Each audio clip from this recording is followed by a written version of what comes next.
Hello दोस्तों, मैं अवधेश कुमार आज आप सबके लिए एक ऐसा वीडियो लाए हैं जिसमें हम लोग मैथ में कुछ बेसिक जो चीज़ होती है उसको हम लोग सीखेंगे, जो कि बहुत ही इम्पोर्टेंट होता है। अगर इस चीज़ों को आप नहीं जानते हैं तो मैथ में कुछ भी नहीं जानते हैं। दोस्तों, हम लोग जानते हैं कि जैसे 0 होता है, 1 होता है, इस सब का उपयोग माइनस प्लस गुना इस सब का बेसिक जो चीज़ होती है दोस्तों, इसको जानना बहुत ही महत्वपूर्ण होता है। अगर ये चीज़ आप नहीं जानते हैं तो मैथ में बहुत ही मिस्टेक हो सकती है। जैसे कि हम लोग जानते हैं 0 कोई संख्या होता है, 0 से अगर किसी भी संख्या को गुना करते हैं तो 0 ही हो जाता है। चाहे कोई भी संख्या, कोई भी डिजिट आप ले सकते हैं दोस्तों। 2 इक्वल टू 0, 0 गुना 3 बराबर 0।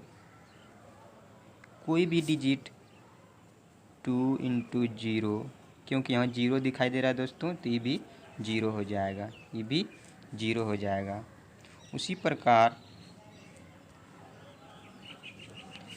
दोस्तों 200 के साथ अगर 0 रह जाता है तो 0 ही हो जाता है। तो इसका मतलब यह है कि 0 के साथ कोई भी संख्या अगर गुना कर दें, किसी को भी गुना कर दें, कोई भी डिजिट को, वो संख्या 0 अपना बना लेता है, वो 0 में शामिल हो जाता है। तो ये चीज़ बहुत ही जानना ज़रूरी होता है। तो 0 का और दूसरा उपयोग क्या है दोस्तों, जैसे मान लीजिए इसके बारे में कुछ बताते हैं। अगर 2 इंटू 3 इंटू 4 इंटू यानी 2 गुना 3 गुना 4 गुना 0 गुना 2, इस तरह अगर हिसाब रहे तो बेसिक चीज़ में अगर इसका आंसर अगर निकालने बोल दे तो हम लोग क्या करते हैं, 2 गुना 2 गुना 3 4 फिर 2 इस तरह करते हैं। लेकिन हमको सिर्फ नज़र आ जाना चाहिए कि इसमें गुना का चिन्ह सब में है और 0 है, तो उसका सीधा आंसर कितना हो जाएगा दोस्तों, 0 हो जाएगा। तो ये चीज़ जानना आपके लिए बहुत ही ज़रूरी होता है। चलिए आगे देखते हैं और 0 के बारे में चीज़ जान ले दोस्तों। 0 का माना जाता है कि जो आविष्कार हुआ था वो हमारे देश भारत देश में ही हुआ था। जो आर्यभट्ट नाम करके वैज्ञानिक जो है उसी ने इसका खोज किया था। ये बहुत ही गर्व वाली बात है दोस्तों, जानना जो बहुत ही ज़रूरी है इसके बारे में भी। तो 0 जैसे अगर 0 से किसी भी संख्या में, जैसे 1/0, 0 से किसी भी संख्या में अगर भाग देते हैं तो उसका वैल्यू जो होता है वो परिभाषित होता है, वो परिभाषित होता है, वो परिभाषित होता है दोस्तों, यानी कि इन्फिनिटी जिसको हम लोग बोलते हैं। क्या चीज़ दोस्तों, इन्फिनिटी। यानी कि इसका मतलब यह निकला कि कोई भी डिजिट आप ले सकते हैं, 2 3 4 चाहे 100 ही क्यों नहीं हो, अगर उसको हम उस संख्या को अगर हम 0 से डिवाइड करते हैं तो वो परिभाषित होगा। क्या होगा दोस्तों, उसका वैल्यू वो परिभाषित, हम लोग परिभाषित नहीं कर सकते हैं। जिस प्रकार हम पाई का वैल्यू जो होता है 22/7 यानी 22/7, इसका वैल्यू जो होता है 3:1:4, ये परिभाषित हम लोग नहीं कर सकते हैं। उसी प्रकार अगर 0 से हम किसी भी संख्या में भाग देते हैं तो वो परिभाषित होगा, इन्फिनिटी होगा दोस्तों। और दूसरा उपयोग होता है, अगर 0 में यदि 0 में किसी भी संख्या से अगर भाग दें, देख रहे हैं दोस्तों, चाहे 3 रहे, कोई भी डिजिट रहे, तो उसका वैल्यू जो आएगा 0 आएगा। इसका मतलब है कि अगर 0 में हम 2 से डिवाइड दें तो इसका वैल्यू 0 ही आएगा। तो ये चीज़ भी आपके लिए जानना बहुत ही ज़रूरी होता है दोस्तों, मैथ के लिए। आगे देखते हैं दोस्तों, जैसे कि a पे पावर 0 हम सिर्फ जीरो के बारे में बता रहे हैं दोस्तों। जीरो के बारे में कितना चीज़ हो सकता है आप देखते जाइए। जीरो एक पावर किसी भी संख्या, किसी भी नंबर पे, किसी भी डिजिट पे अगर पावर अगर जीरो हम दे देते हैं तो इसका वैल्यू 1 होता है। आप ये चीज़ भी जान लीजिए दोस्तों, अगर 2 पे पावर जीरो हो जाए तो इसका वैल्यू 1 हो जाएगा। अगर 3 पावर जीरो हो जाएगा तो इसका वैल्यू 1 हो जाएगा। तो इसका उपयोग कहाँ होगा? मान लीजिए आपका कंपटीशन के समय में किसी भी एग्ज़ाम में इस तरह भी देखने मिला है दोस्तों। एग्ज़ाम में 2 power zero plus 3 power zero, अगर इसका वैल्यू निकालने पूछ दे बराबर व्हाट क्या होगा, तो आप सस्पिशन में पढ़ सकते हैं, 0 0 कर सकते हैं आप। लेकिन दोस्तों इसका आंसर देखिए क्या होगा, 2 पावर जीरो बराबर 1 प्लस 3 पावर जीरो बराबर 1, इसका वैल्यू जो आ गया 2। इसका आंसर जो आएगा दोस्तों 2 आएगा।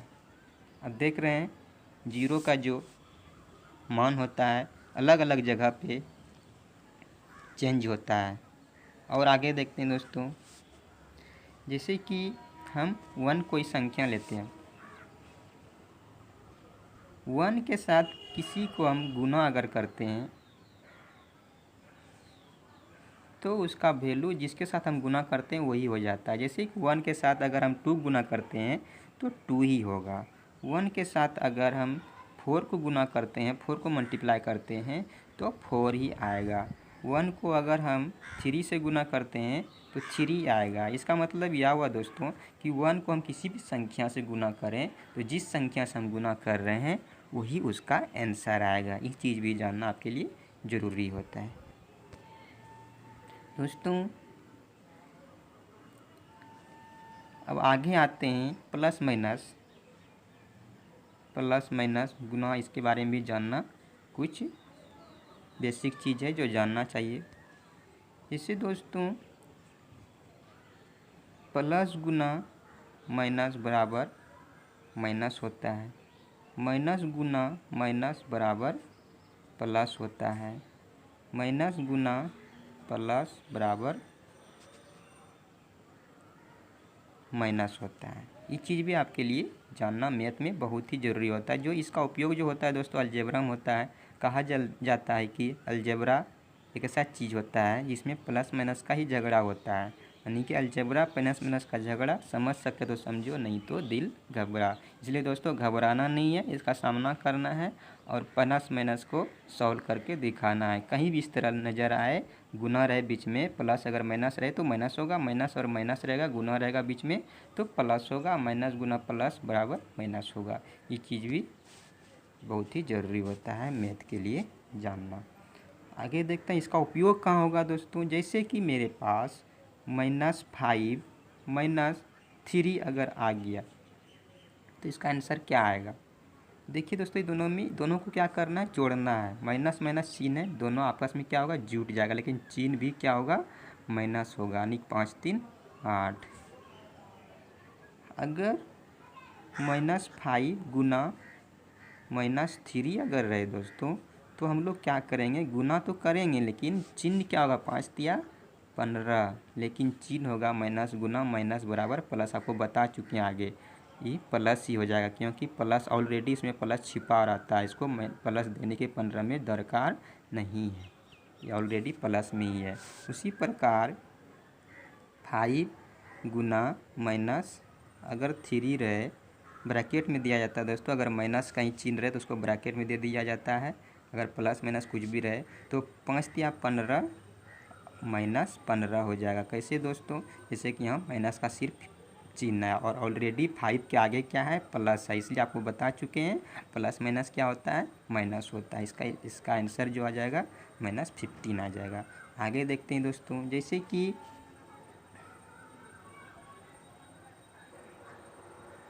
5 - 2 आप बहुत ही अच्छी तरह निकाल सकते हैं। 5 - 2 बराबर 3 आएगा। लेकिन वही दोस्तों अगर -2 और +5 आपके पास आ जाए तो आप क्या करेंगे, थोड़ी सी ज़रूर सस्पिशन हो जाएगी दोस्तों, लेकिन आप सस्पिशन की कोई ज़रूरत नहीं है।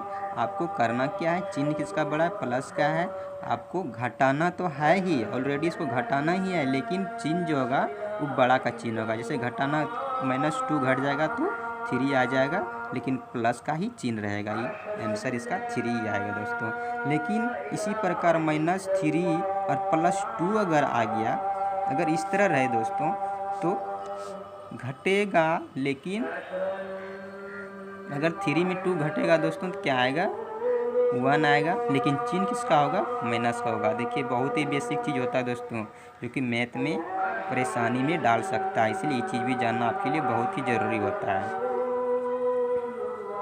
तो हम लोग क्या क्या सीखें दोस्तों, यानी कि 0 का उपयोग, 1 का उपयोग, 0 का कहाँ कहाँ गुना करने के बाद क्या हो सकता है, प्लस माइनस कहाँ लगता है, ये बेसिक चीज़ होता है जो कि आपको मैथ के लिए बहुत ही महत्वपूर्ण है दोस्तों। इसमें समझाने में अगर कोई भी दिक्कत हुआ हो तो कमेंट ज़रूर करें और वीडियो को लाइक और सब्सक्राइब ज़रूर करें दोस्तों। इस तरह वीडियो पार्ट 1 है, इसके आगे हम 2 डिजिट का जो नंबर होती है उसका स्क्वायर निकालने हम लोग बेस्ट ट्रिक के साथ सीखेंगे, और फिर 3 डिजिट 1 से लेकर 100 के बीच सीखना है, फिर 100 से लेकर यानी कि 100 से लेकर 200 तक, यानी कि 300 तक, 400 तक, इस तरह 1000 तक की संख्या का हम लोग स्क्वायर निकालने बहुत ही फ्यू सेकेंड में हम लोग सीखेंगे।